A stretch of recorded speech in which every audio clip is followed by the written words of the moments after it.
आप मुझे बहुत परेशान लग रही है।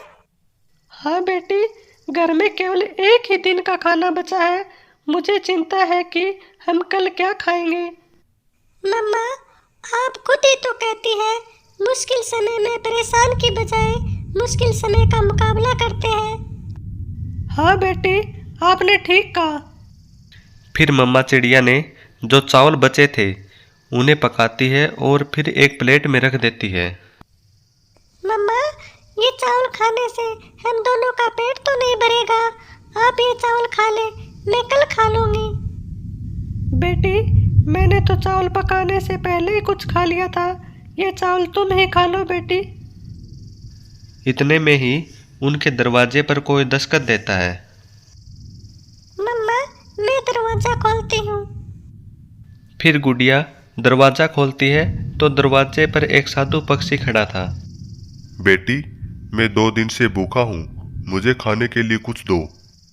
गुड़िया कुछ देर सोचने के बाद उस साधु पक्षी से कहती है, आप अंदर आ जाए, हमने चावल बनाए हैं, आप खा लीजिए। फिर गुड़िया उस पक्षी को अंदर ले जाती है।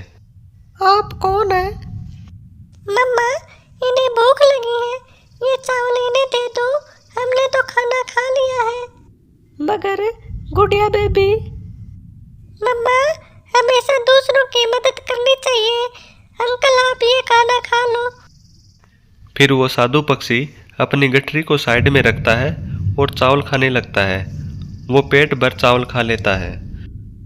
आपका बहुत बहुत धन्यवाद बेटी, आपने मेरी भूख मिटाई है। ऊपर वाला आपकी हमेशा मदद करता रहेगा। अब मैं चलता हूँ बेटी। ऐसा कहकर वह साधु पक्षी वहां से चला जाता है।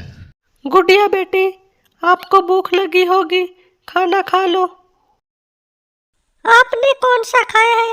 आप भी तो भूखी ही है। मम्मा, वो अंकल अपनी गठरी यही भूल गए। देखो बेटी, उन्हें बाहर देखो, वो ज्यादा दूर नहीं गए होंगे। गुड़िया वो गठरी उठाकर घर से बाहर भागती है। अंकल, अंकल, रुको अंकल, आप अपनी गठरी यही भूल गए। गुड़िया साधु पक्षी को कुछ ही दूर जाकर रोक लेती है। आप अपनी गठरी हमारे घर भूल गए थे अंकल।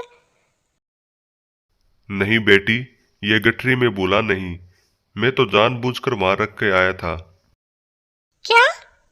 क्या मतलब अंकल, मैं समझी नहीं। ये गठरी वापस ले जाओ बेटी, और इसमें जो भी है वो आपको मेरी तरफ से इनाम है। ठीक है, अब मैं चलता हूँ बेटी। अंकल, मम्मा मना करेगी। नहीं करेगी बेटी, आप ले जाओ, और आप हमेशा खुश रहो बेटी। फिर मजबूर होकर गुड़िया वो गठरी अपने घर ले जाती है। मम्मा, उन्होंने ये गठरी लेने से मना कर दिया। मैंने बहुत कोशिश की ये गठरी उन्हें देने की, मगर वो बोले इसमें आपके लिए कुछ तोहफा है, रख लो। शायद होगा कुछ। आप सो जाओ बेटी, अब मुझे नींद आ रही है। सुबह देखेंगे, और कल के लिए राशन भी लाना है। मम्मा सो जाती है मगर गुड़िया उस गठरी को देखी जा रही थी। फिर गुड़िया धीरे से वो गठरी खोलती है तो चीखें निकल जाती है। मम्मा, मम्मा, इसमें तो बहुत सारे पैसे हैं। मम्मा, ये कैसे हो सकता है? फिर गुड़िया की मम्मा उठ जाती है।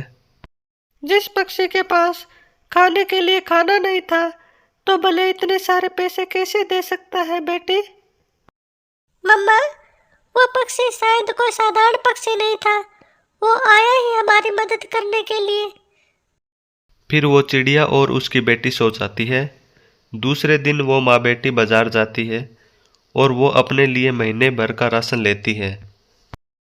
कबूतर भैया, अगर आपके आसपास कोई गरीब पक्षी हो तो उसे मेरे पास भेज देना, मैं उसकी मदद करूंगी। चिड़िया, मगर आपके पास इतना सारा पैसा कहाँ से आया? ये सब ऊपर वाले की देन है। कबूतर के पड़ोस में एक गोरी कौवी रहती थी। वो हमेशा की तरह कबूतर को रास्ते में रोक लेती है। कबूतर भैया, प्लीज आज मुझे एक रोटी दे दो, मैं बहुत भूखी हूँ। चिड़िया के पास जाओ, चिड़िया वो सब गरीबों की मदद कर रही है।